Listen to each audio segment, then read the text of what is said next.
Okay, thank you. Okay, we will now move on to our, you hear me?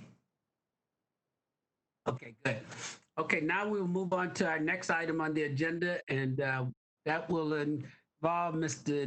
Dan Bienvenu, our CalPERS Deputy Chief Investment Officer, who will have a fireside chat to discuss the latest topics in index construction. Dan? Thank you, Henry. And good morning, members of the board and the public. Really great to be together for a virtual fireside chat.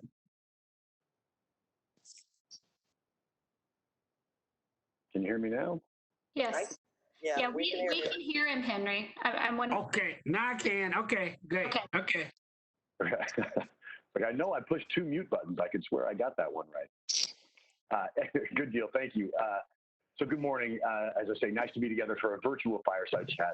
The purpose of this session is really to allow us to dig a bit deeper into the global equity asset class and specifically explore topics around index investing.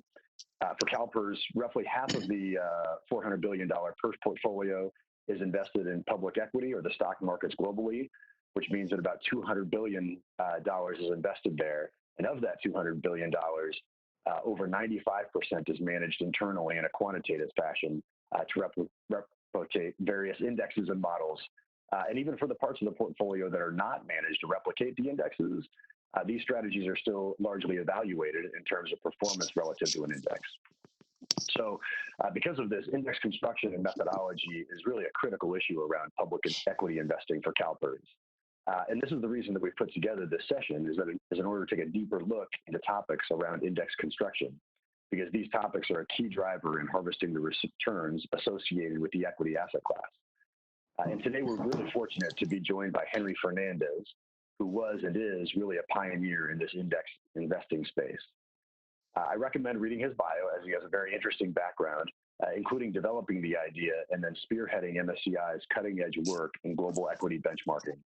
MSCI was one of the very first organizations to create global equity indexes and has done so under Henry Fernandez's leadership for decades.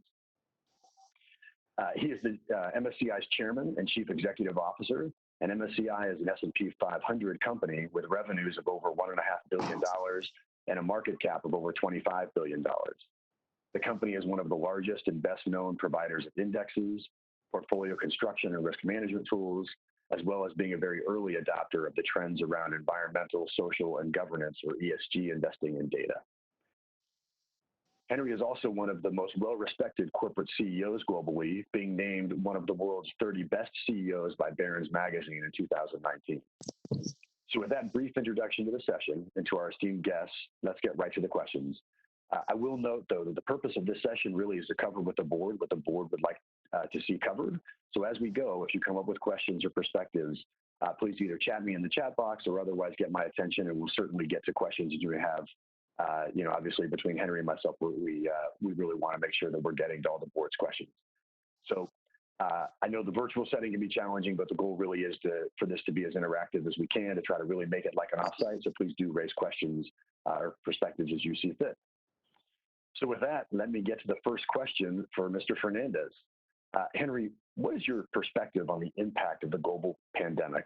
How are we going to come out of this, and what will be the lasting effects on the economy and on financial markets? First of all, Dan, thank you very much for the invitation, and thank you to the board for the opportunity to share some time together talking about indices and index construction methodologies. And I promise to make it as exciting as possible, because it is beyond the methodology rules and the like. It's a very integral part of the global investing process. In terms of the global pandemic, it is clear that obviously, as you all know very well, in terms of getting out, it will have to be a question of getting a vaccine, which in my other work around the world in some non-for-profit organizations, there is, including the pharma industry, there is a sense of optimism that some vaccine will be around, by the beginning of next year. And then obviously the question is distribution of that.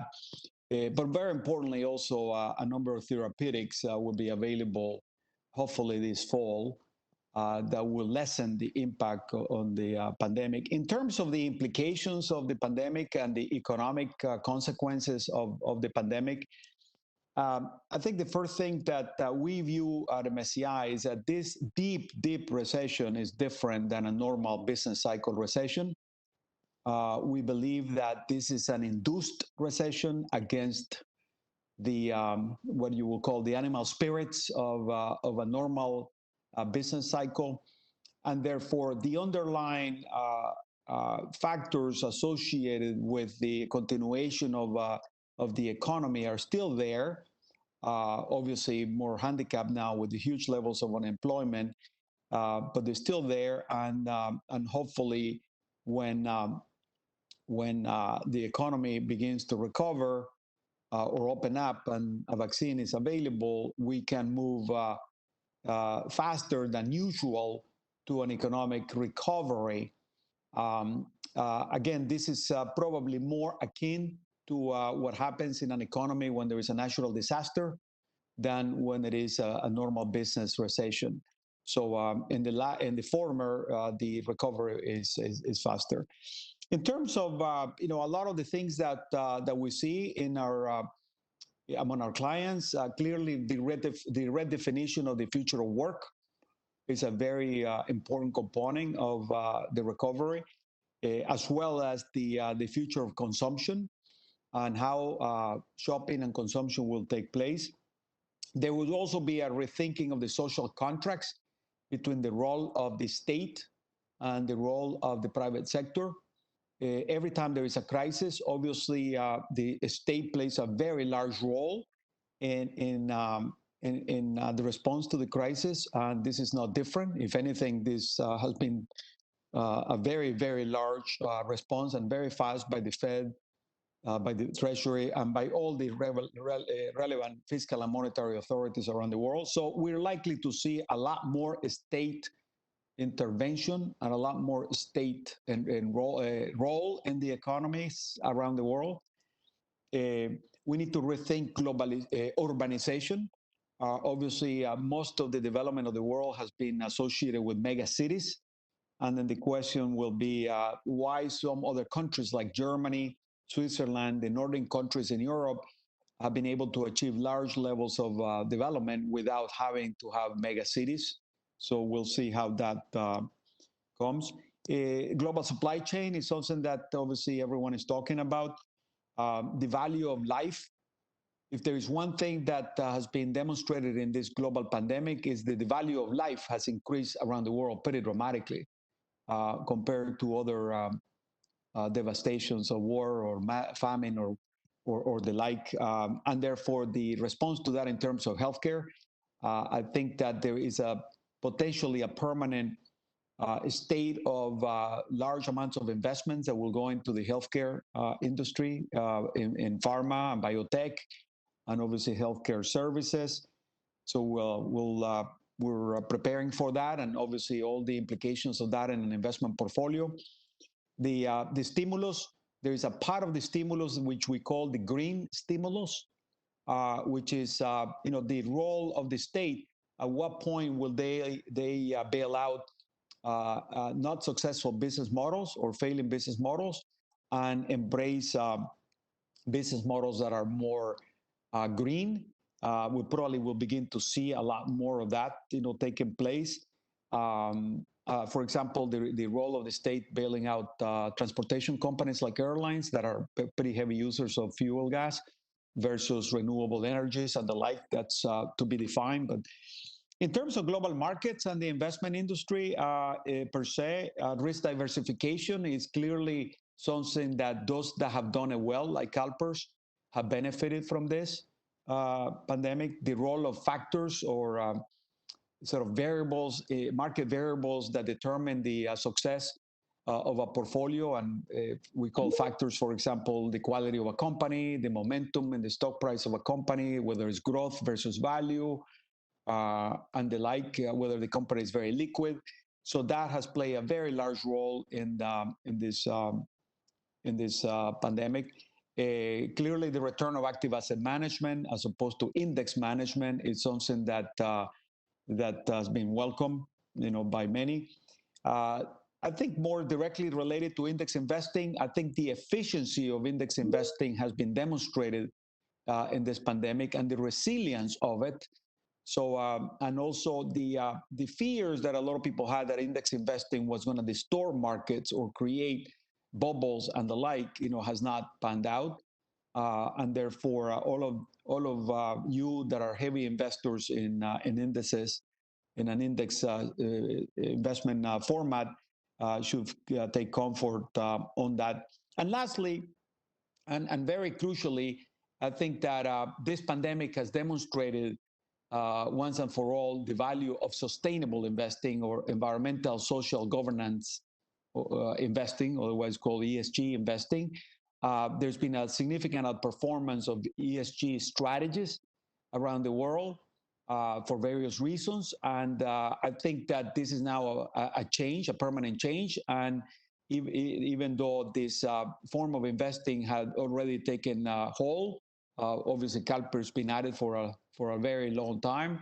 I think this is a new defining moment. There will be a significant acceleration of ESG investing in the world. Great, thank you, Henry. Let me ask you a question just maybe about MSCI's business model and how this will impact it. Do you think there are impacts on the index provider business model, either because of remote working, because of the volatility, because of the, otherwise in the pandemic? Are there, do you see lasting impacts on your business model?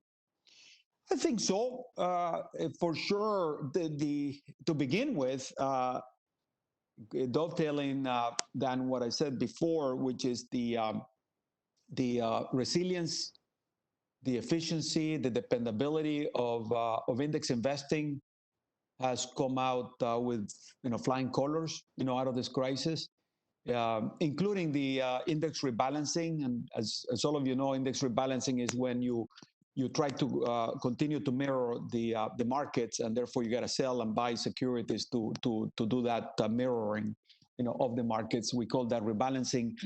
That there was a lot of fear that at the heat of at the very height of the crisis, that markets will not take a significant amount of assets, transferring hands, and that did not pan out. It worked out well. I think the most important part of index investing, in my view, is that it allows the ultimate investor to be freed up from a lot of the day-to-day plumbing and the difficulties of a lot of active investing, to focus most of the time on asset allocation. And let us not underestimate. Let us not underestimate that characteristic, which is because a lot of you may hear that index investing is so-called passive investing, and is actually the contrary. First of all, the management of indices is pretty active to begin with, but more importantly, it frees up the time that is limited on institutional investors to focus on what provides 90% of the value, which is asset allocation. So that is that thesis has continued to be ratified, and in this pandemic even more so.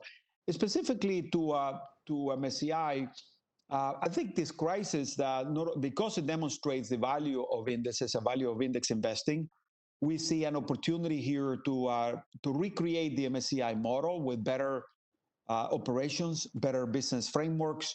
For example, being able to easily run the indices from home versus running them from the office.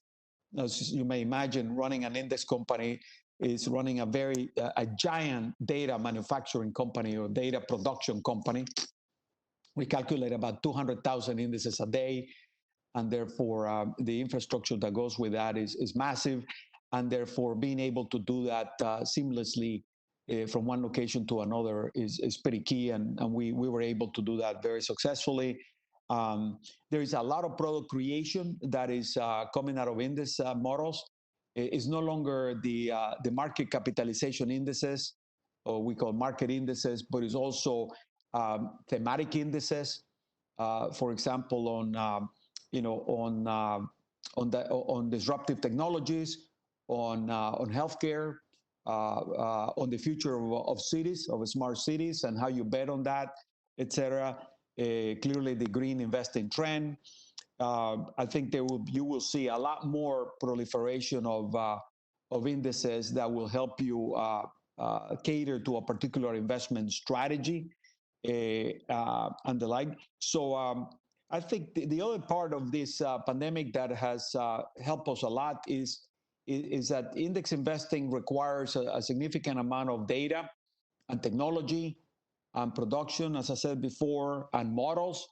And therefore, all of that is digital, and all of that can be accessed even more so during this time. And so we're making massive investments in all those fronts in order to be able to go maybe from 200,000 indices a day to 2 million indices a day. And it's a debate that we can have as to why so many, but that allows you an incredible amount of choice, not only in market indices, but any other kind of investment strategy that you can replicate either on an index basis or on an active management basis. Terrific, thank you. So let's move on to sort of index construction and how you go about constructing an index like the MSCI ACWI. What are the topics you take into consideration in constructing the benchmark, and what is the sort of process, and how is it governed? Yeah, so we have, as you know, Dan, a large number of index families. Think of the market indices as a family. Think of ESG indices as another family. Think of what we call factors, or let's say variable indices, another family. The indices that do well on a growth market, or on a value market, or in a small cap market, and the like. So that's another family. And then obviously the combination of various families around in global terms. So therefore, a lot of my comments right now will be attributed to the market indexes, the family of market indices, as opposed to the other ones, which we will touch upon later, I imagine. In terms of the market indices, and pretty much everything we do, obviously, is fully transparent. Our methodology is fully transparent, is rules-based, is publicly available, is rigorously governed, inside MSCI. It's actually regulated. Most people don't know that, but it's regulated by IOSCO, which is the Global Organization of Securities Commissions, and regulated by the European Union.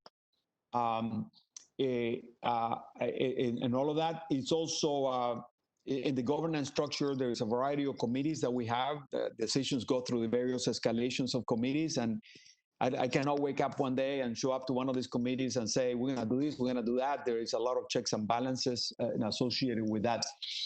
And we can come back to that. So let's talk specifically about the construction methodology. In the market indices, our view is that these indices represent, or should represent, the total investable opportunity set that exists in the world today.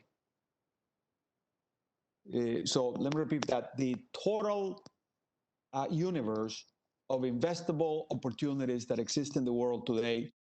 And the only two filters that we use for these market indices are accessibility and investability. So by accessibility, it means that if a market is closed, like China was, some years ago, and you cannot go into China to buy Chinese securities domestically inside the country, that is not accessible. You cannot, buy them.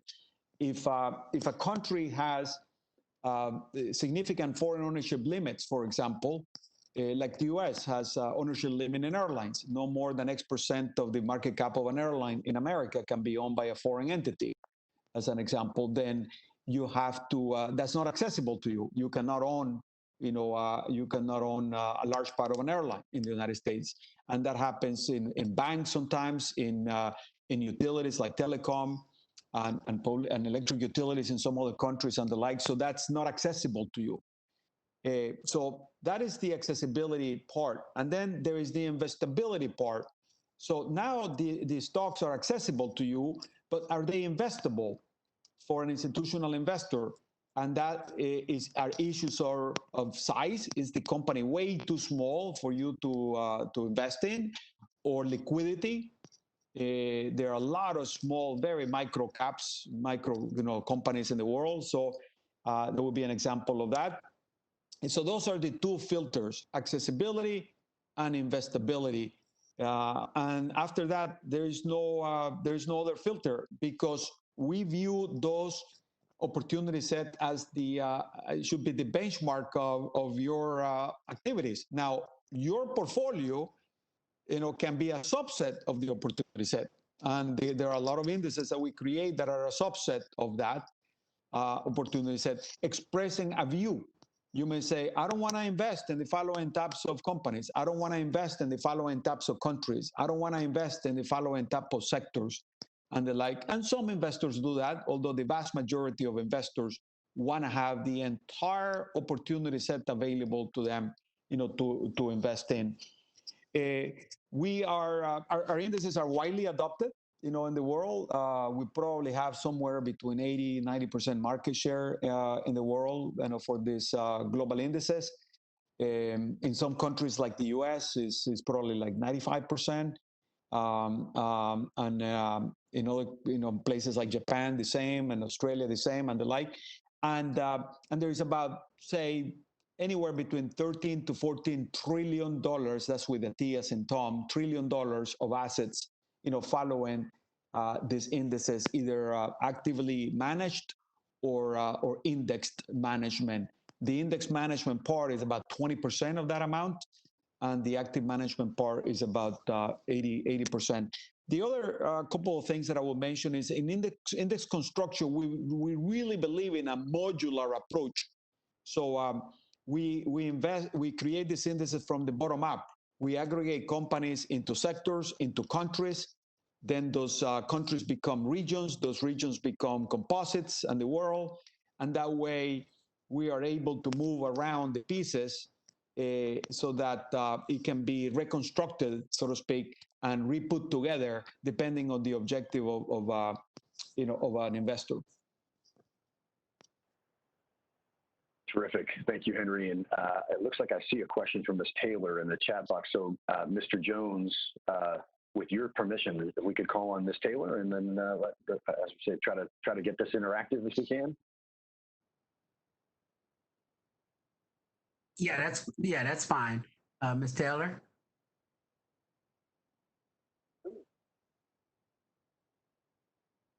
Sure. Thank you. Thank you very much, Mr. Fernandez. I think my question around the makeup of the index, and you said it's accessibility. So like there's certain rules or laws around investments in things like, you said airlines, utilities, there can't be a certain percentage formally foreign owned, and then investability. My question there, so that sounds to me like there's no regulation around the index's makeup when it comes to things like adherence to certain accounting accepted practices or things like that. So is that the case that?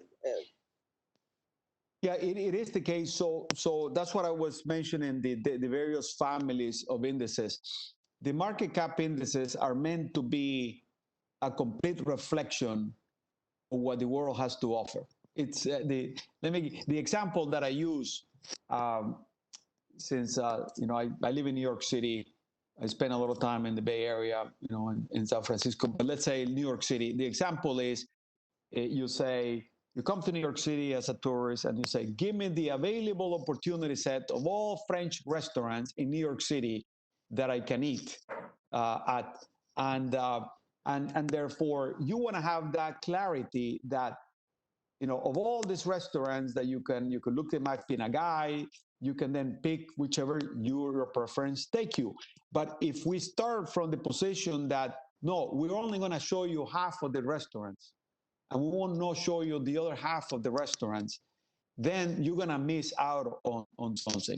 Now, once you see the entire opportunity set, you then say, well, but that restaurant, doesn't have a great record of attendance, or doesn't have a great chef, or doesn't have this, and then you begin to, you yourself as a quote unquote portfolio manager, or you yourself as a selector of securities can begin to decide where you want to invest in. But if you will be what I would say, you will be leaving money on the table for as a fiduciary, not to know what the total opportunity set, and then to measure the portfolio against the total opportunity set, knowing what is the price or the benefit that you're getting by investing or not investing in a particular area.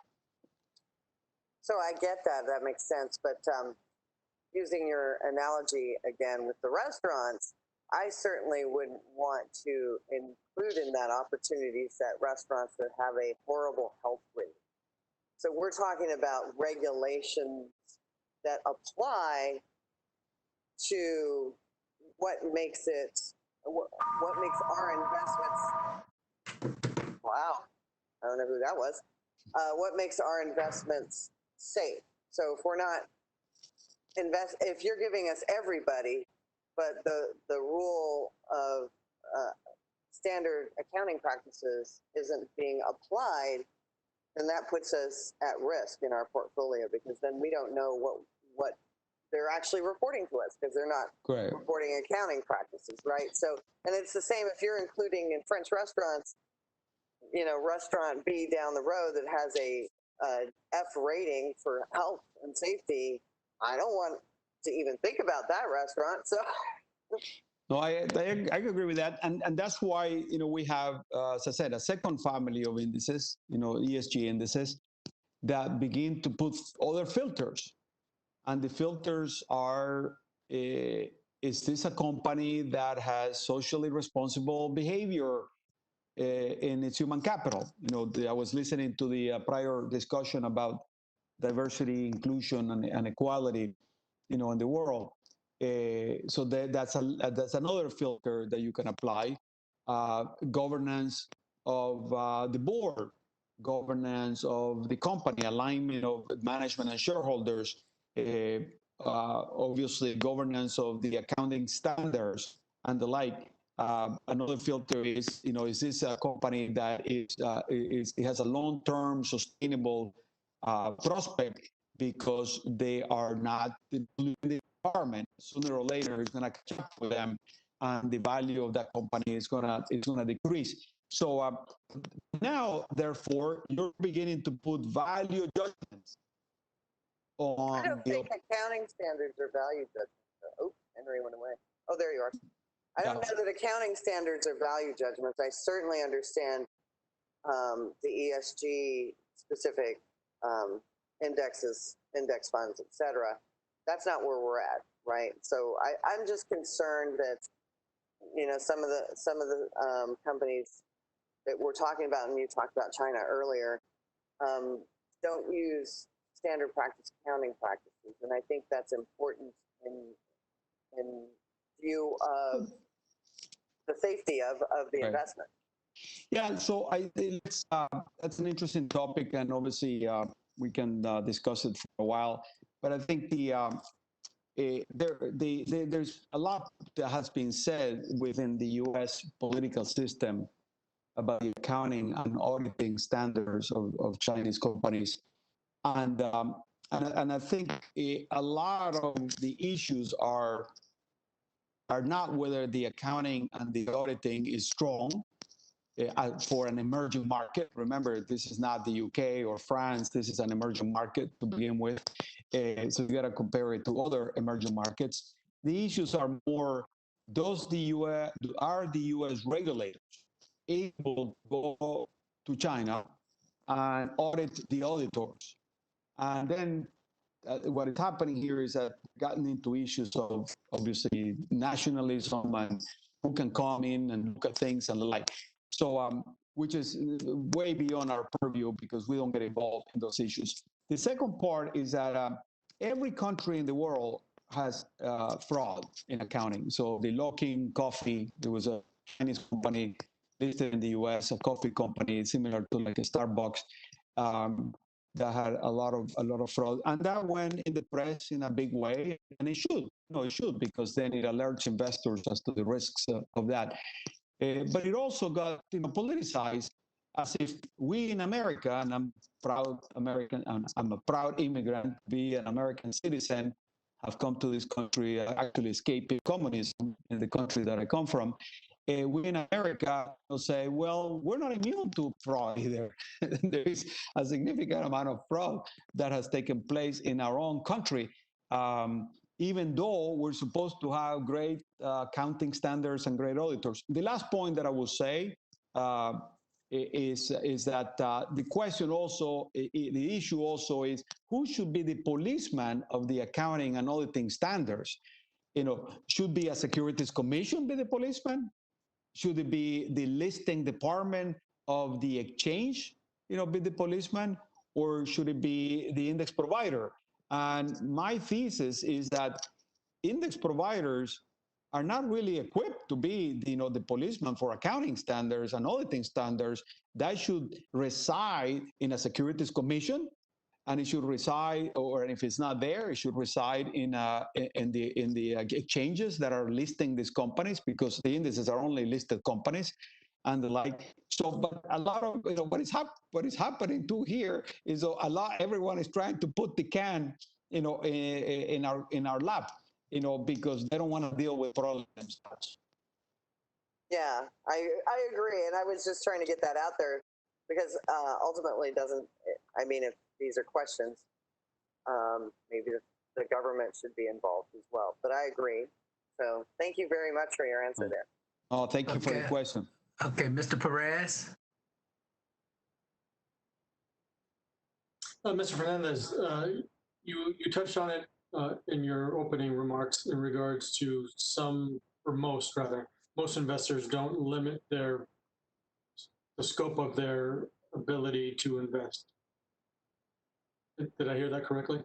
Yes. And why is that, sir? Because ultimately the opportunity set is what is supposed to give you the most diverse portfolio, the biggest choice possible, and the investors that begin to truncate that opportunity set, significantly, do it obviously with a lot of analysis, a lot of good intentions, but in many instances end up creating a optimal risk-adjusted return, in their portfolios. So let me give you an example. I had a client of mine that was trying to move the portfolio to a fossil fuel free, totally fossil fuel free. And the clients had two portfolios: a portfolio that belonged to the place, to the country, like a sovereign wealth fund type, and a portfolio that was a pension fund directly, for the beneficiaries, being the pensioners. And they called a meeting in the place, in the country, and in the meeting people came, and everyone was in favor of this fund to be completely fossil fuel free, no oil, no gas, no petrochemical companies, no that. But when we came down with the pension plan, the pensioner said, "Wait a minute, this is our money. You're going to tell us that you're going to give up returns on our money? It's okay for your money, but it's not okay for our money." So that exemplifies a little bit of the issues of cutting that. Now, some people do it on the basis of certain values. like elimination of tobacco stocks, elimination of, now obviously all oil and gas companies and things like that.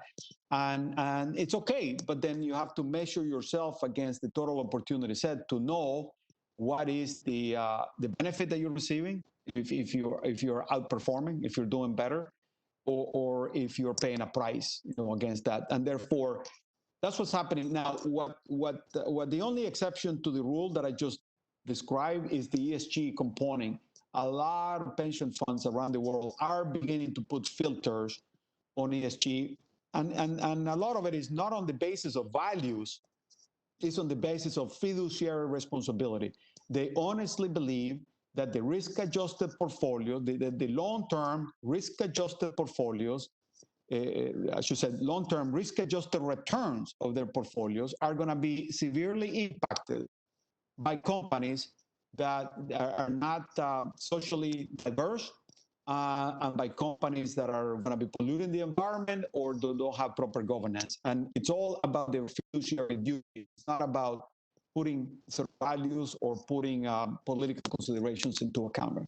So thank you. If I'm understanding you correctly, then if an institution decides to limit its pool, that's more of a emotional response as opposed to an investment decision?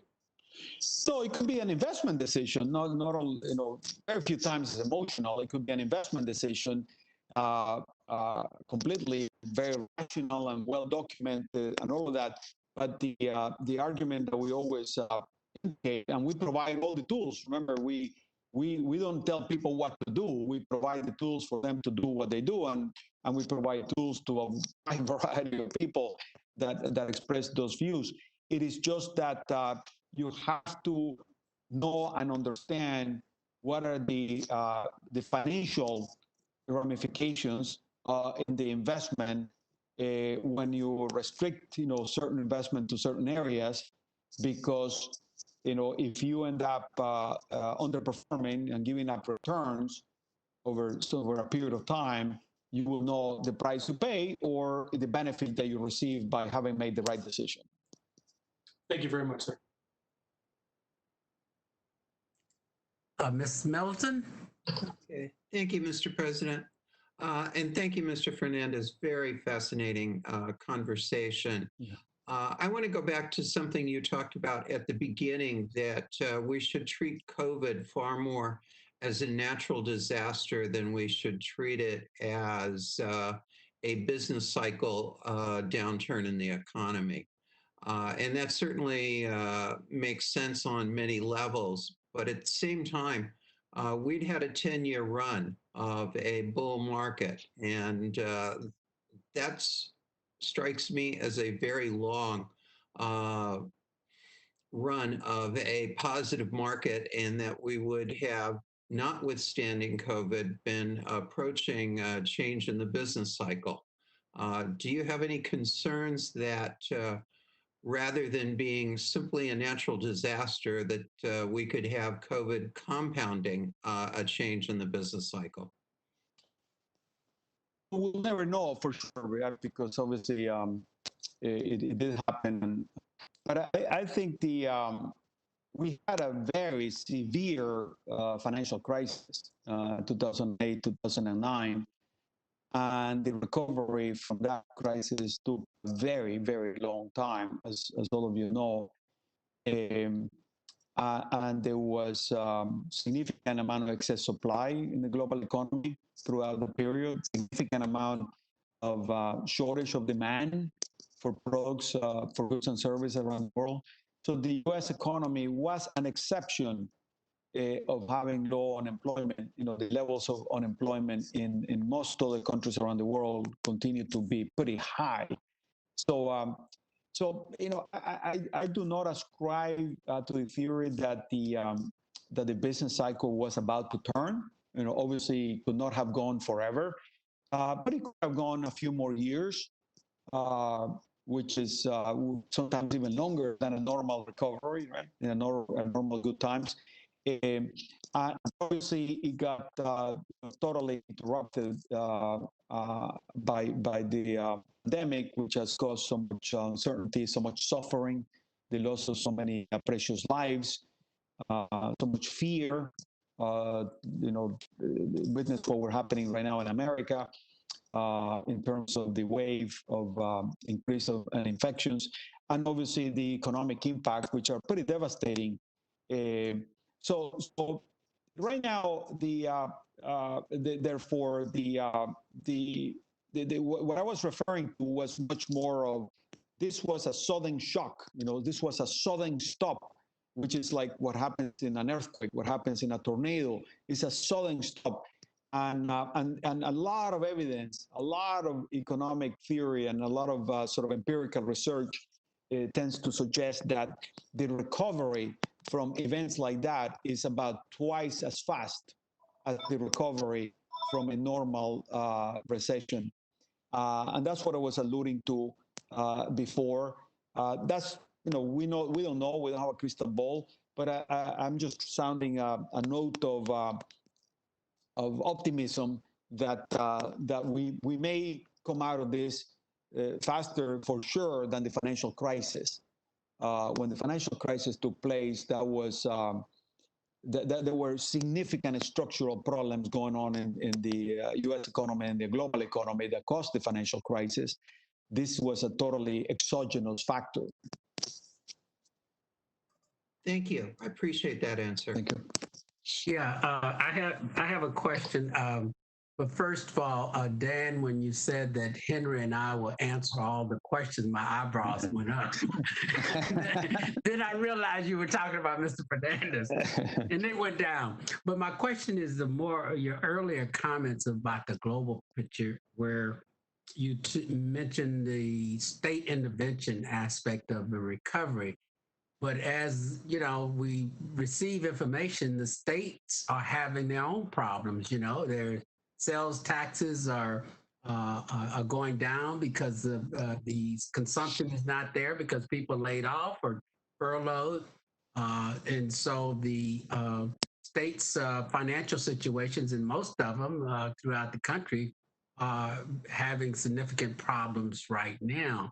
So I'm trying to understand how the state's going to intervene in this financial problem that we're facing when they're facing similar problems themselves. Yeah. Absolutely. Let me answer that. But before that, congratulations on your name. Your parents gave you okay. Your parents gave you a fantastic name. Thank you.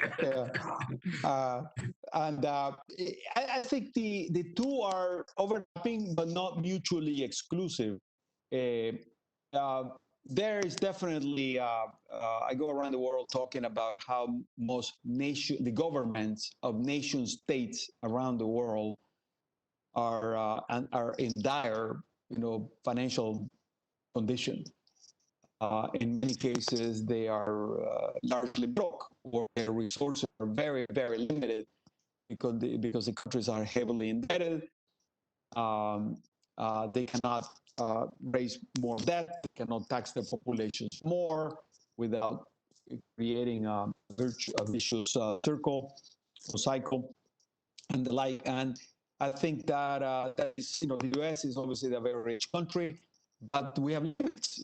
We're not the economy of the 1950s and 60s, in which we were the only economy in the world when the world was devastated. We're now the largest economy in a large global economy. So I think the two things that are not mutually exclusive is the state may have much more limited abilities to fund things, to pay for things, to pay for infrastructure, for example, to pay for social services and the like. And as a digression, that's why I don't see how states are going to be able to do any of this without attracting private capital into areas like infrastructure and other areas. And this is where CalPERS can play a big role as an investor, as an example. Right? But at the same time, they can be very interventionist in the markets, or either the financial markets. So think about, nobody would have ever imagined that the Fed was going to be buying high yield bonds. We were criticizing the Japanese central bank by buying equity securities, in the form of exchange traded funds into their balance sheet. And the Fed is not yet buying equity securities, but I would not bet against that, in the next, few years or decade. So that's I welcome what they're doing because there's no alternative. So this is not a critique. This is just the reaction to a bad situation. And clearly the level of indebtedness that has risen by the fiscal stimulus and whatever additional stimulus is going to be needed.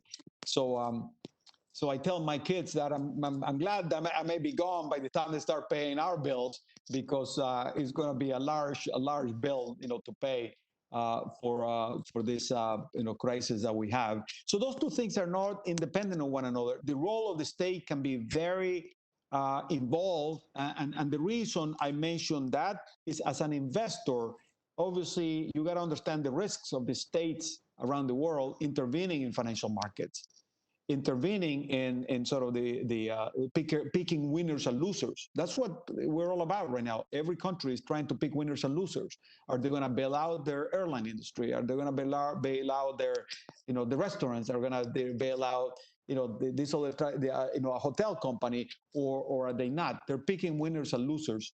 That's what they're doing right now. So you got to be thoughtful on the risk side, but it also presents a lot of opportunities, because the state in that position is going to direct which industries they want their countries to develop.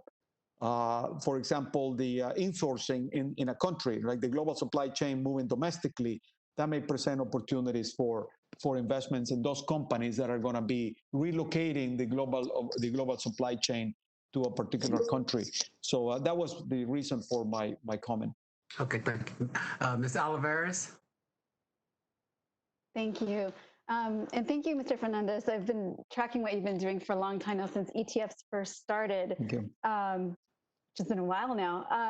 I want to know what you see happening with indices over the next 10 years. I've seen some, I think it's Bitwise, that just created a crypto type of index just because there's concern about the stability of fiat. Do you see something like that developing, or do you see other developments over the next 10 years? Yes, for sure. In the last 2-3 months, actually, we've had 2 proposals by experts in the field to get into the field of creating cryptocurrency, indices, so that they could be the basis of investment products. We don't know what we'll do. That's a new area for us, but we're evaluating, that. But I think importantly, it's important to, as you know very well, to almost like take the word index out of what we do. These are baskets of securities, right? These are aggregation of securities. These are baskets of securities, probably the right word, whether it's a big basket or a small basket. And therefore, you could take a basket of securities, put it into an index, and have a set of formulas, a fellow methodologies, back tested, meaning go back in time and see how well it did, and then go ahead and invest in that. And I normally equate that to machines versus humans, right? Every part of the world is being automated. Machines are being used to help the humans perform their functions. So the investment industry is not different. So you could almost think of indices are machines that are have a set of formula, a methodology, and you don't have to spend a lot of money on the people that run the machines, and therefore they're cheaper than active investment. But, they serve a purpose. That doesn't mean that active investment doesn't serve a big purpose too. So it's kind of progress in all of that. So we're likely to see machines, quote unquote, following my analogy, right? We're likely to see that continue in every aspect of the investment industry. And indices are the market cap indices, obviously ESG indices, what we call factor indices. We're now applying ESG methodologies to fixed income, indices, factor methodologies to fixed income indices as well. We're actually looking at indices for private asset classes. That's going to be harder to replicate them on an index management basis, but they could be the basis of benchmarks for active management. So these are all tools that help you understand a market, help you benchmark the market, help you replicate the market. And again, the most important thing about all of this is that this, think of them, these machines of this process frees you up, frees all the resources up of an institutional investor to focus on where the value is the most. In the case of an asset allocator, is in the asset allocation process, as opposed to being mired into an incredible amount of time and effort in the constructing of portfolios, the running of the portfolios, the monitoring of the portfolios, and the like. So think about the decision you all made on hedge funds. Hedge funds are, you were absolutely right in making the decision given the performance of hedge funds nowadays, right? At the time. But the issue with hedge funds is that it took an enormous amount of time to pick the managers, to understand their investments, to monitor their investments. So the total cost of running a program like that was very large. And therefore, it was taking away time from other areas that you could add a lot of value to the entire portfolio. Mm-hmm. Thank you. Okay. Okay, so no further questions here, Dan. All right, thank you. So, Henry, we talked a little bit about China, and I thought it made sense just to dig a little bit deeper on that. I guess, first of all, I know there are lots of different Chinese share classes, like the N shares that are traded in New York, and you referred, of course, to Lucan Copy, which was one of those. Of course, the H shares that trade in Hong Kong, and then the A shares, which are the local shares that trade, local Chinese securities traded on the local exchanges. MSCI decided a few years ago to add China A shares to the benchmark. Can you just kind of walk us through the process as well as the rationale that MSCI went through in adding the A shares? Excellent. Thank you, Dan. So going back to the definition, it's an alphabet soup, and you can get really lost, all right? So I think the best way to think about is what are the Chinese companies that are listed in exchanges outside of China, and therefore you can buy them at any time, whether it's New York or Hong Kong or Singapore or London or anywhere, and the companies that are invested, that are listed inside China, and therefore you got to cross the border, right? And the border is got a lot of restrictions, in and out, of the border. So so that's kind of the way to think about them. So we at MSCI, and this is very important, have always been including Chinese companies for a very long time. Chinese companies that are trading, listed and trading outside of China, because they're free to trade. So we've had the MSCI China Index for a very long time as part of the MSCI Emerging Market Index. And that MSCI China Index, until 2-3 years ago, was made up entirely of Chinese companies that were listed and trading outside of China. Not only that, that index was about 30% of the entire MSCI Emerging Market Index. So if you think the MSCI Emerging Market Index, which is a very famous index, 30% of the weight of that index was made up of Chinese companies listed and trading outside of China. So about in 2013, so about 7 years ago, we began to realize, we began to recognize that China was beginning to open up its domestic market, meaning the Chinese companies listed and traded inside China, to foreign investors. So we launched we made an announcement that we're going to be reviewing that because everything we do is public. We announce it. We look for feedback. We have enormous number of consultations with every big investor in the world, and not only investors, but in terms of managers, but also asset owners, and also broker dealers, and all of that. And I want to thank Ben and you, Dan, and the team, because you've always been ready to be part of these consultations, and we very much appreciate that feedback that we get from all of you. So we launched a consultation. We knew it was very early because the market was not ready for foreign investors at the time. but we were a little bit tired that nobody was following China, nobody was understanding what was going on inside China, and we wanted to force the issue of people doing homework as opposed to us trying to do it for them. So we had that was in 2013. Then so we had 3 years of reviews. I should say 4 years of reviews. And during that 4-year period, we kept saying, no, we're not going to include China. No, we're not going to include China. And of course, the Chinese were not happy because, we were not including them into the index from 2013 to 2017. And in each one of those reviews, we would tell the regulators in the Chinese market, if you want institutional investors to come into your country, you have to do the following because this is what they're looking for. So it's very important to recognize that it is largely not an MSCI decision. We're the honest broker in between.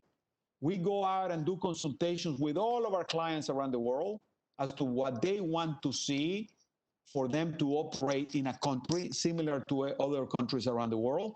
We go to the country and the regulators of the country, the exchange, the securities commissions, and say, if you want those people, you have to do the following. And it's an iterative process until the conditions are ripe. So what was the big problem was the quota system. The Chinese had a quota system in which you had to apply to the government, and sometimes they will give it to you, sometimes they will not. Sometimes, the implementation was very erratic and all of that. So that was the biggest problem until they came up with this clever technique of creating a channel or a connection between the Hong Kong exchange and the Shanghai and Shenzhen exchange inside China. And therefore, you can go to Hong Kong, put an order for the buy of a particular company, and then Hong Kong executes that in Shanghai and in Shenzhen under a certain number of reforms that took place. And similarly, you can sell, from the exchanges in China and out. So that was a big breakthrough because you no longer had to apply for a quota, be denied a quota. It was a very transparent, a very open, system. But we recognized that tunnel was still narrow. That was not wide enough for anybody to go buy a lot of things. So we said we only can get 4 cars in the tunnel, not 20 cars at the time. So therefore, the first inclusion in 2018 was for 5% of the value of the stocks in China. And then the following year, we moved it to 20% of the value of the companies in China.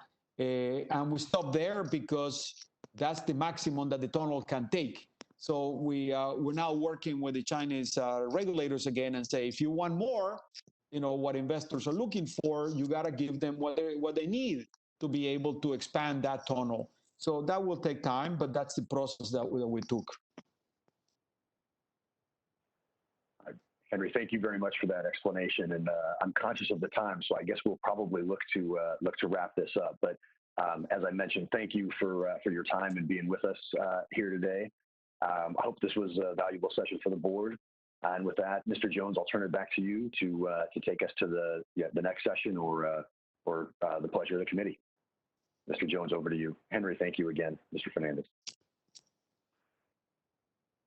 Yes, I see no other questions, and so we will now wait for the next panel, which would have a fireside chat with the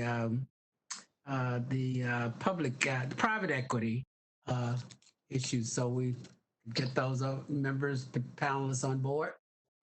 Well, I want to just say thank you again. Thank you again for the opportunity to be with you.